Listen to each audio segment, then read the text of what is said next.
How about fifth option? Abandon Young Jump and sign up for a new publication. We don't need this crap.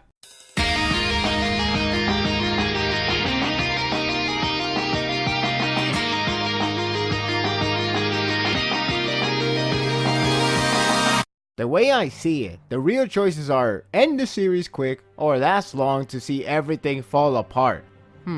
Sounds familiar. Kingdom doesn't have those options because it continues to deliver expectation and more, even when there's no action to behold. When it comes to intensity and magnitude of a discussion, it puts your mind to the test with its great scope of significance. Ribuko is always one step ahead of everyone. Sometimes I want to hate the guy, but he's too good. Hell, the chapter technically praised him for his clever trap. You can't blame Shin for trying to avoid it. The beginning builds up for the reveal. Ribuko calls it a near guaranteed victory if they never find out the trap. Even so, he expected Olsen to learn about the trap eventually. It's only a matter of what to do about it.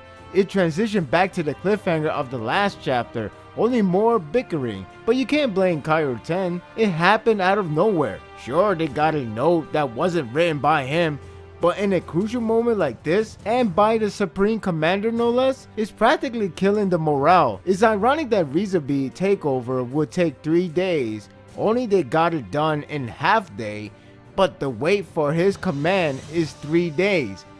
Oh well, at least we got some badass moments, right? I did laugh on how one mountain tribe guy says that Haishin unit has feisty women. You're the one to talk, you're rule under one who can make carpets out of them. Honestly, when Ribuko revealed that he has a trap, I found it to be rather strange that he would have it planted just after he learned about Quinn's destination. It's like he can teleport to Rezubi, plant it, and then go back on his horse. Fortunately, this series proves to have smart thinking and writing that fits. The trap isn't planted right away, it always has been there. The anticipation rises when Shin and others holds a conference. It's funny yet cringy when Shin has no seat to sit on and Ohan continues to belittle him like he's nothing. Shin should have swung his glaive at him. It would be a wonderfully cruel irony. It is a bit ironic that Muten is sitting on Olsen's seat, yet he's the one that does the talking and planning. A friend of mine told me that the trap is revealed in this chapter, judging from the spoiler, but I didn't know what exactly because I didn't look at it, so I was still pumped up to find out. It turns out that the trap is Recipe itself. Why? Because this fortress is really weak. When you hear that for the first time, it sounds counterproductive on Zhao's end. However, when you think carefully, it's actually pretty brilliant. People are accustomed to the fortress being heavily guarded, heavily defensed. In this case, it's purposely constructed in a weak state. It can lure the enemy to buy the idea that once they take over Rezubi, they will let their guard down and grow comfortable, leaving them to believe that they have the upper hand. However, Zhao will be waiting, say, Taiko Mountain Range for an easy ambush and reclaim their territory just like that. Good God!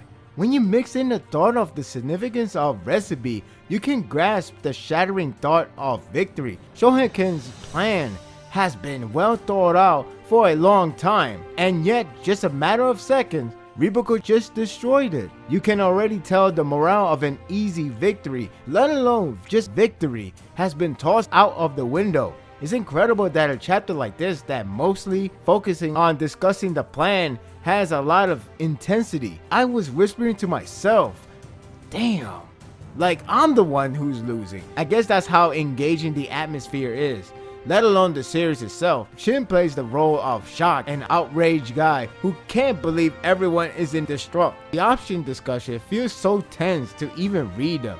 It's probably because all of them have that point of no return vibe. That alone is enough to be scared. First option is more men at Rezubi and less men going for Gao, which sounds suicide. It's like playing hard mode in video game. Second option is building the fortress stronger, though time consuming. It's like playing a strategy game. You have to focus all of your surroundings. What's the point if Ribuko could just gather up more men and actually have more advantage on their side by the time you're finished with building up the fortress. The third option is to give up and return home while they still have the chance. Basically, quit the game. It does feel disheartening to see Muten have the look of a defeated man ready to forfeit. It is that serious. Then Kanki comes in with that arrogant attitude and advises a fourth plan.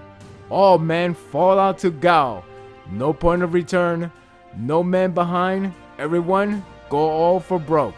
Forget hard mode, that's Shin must die mode. It does explain on why Osen hurried out though, which I am impressed. If there's like one tiny opening for that opportunity, we may end up with fourth option.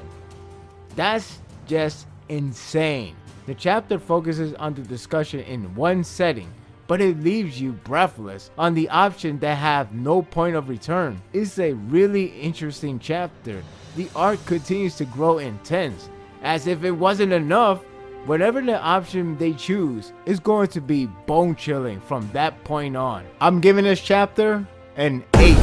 What are your thoughts of this chapter? What option do you think they're going for? At this point, you can say it's pretty obvious. Perhaps they will go to the fourth option, but even if it does happen, that's still scary as hell. Imagine, just go out there and there's no point of going back to any territory. There's no defense. You're practically surrounded. You're only asking for death. And that just guarantees somebody's going to die. Named characters are going to die. Multiple named characters are going to die. That's scary as hell. The tension is insane right now. It's so high up in the level. I can't even breathe easily. And it's just the beginning. It's just in a floor room. Just imagine once we get to the battlefield. But we'll see what option they will go. If they go for fourth options, pray for them. And that will do it for today's review. I hope you enjoyed this one. If you like this and want more of this, subscribe to my channel and my world will be yours to stay. Until next time, take care.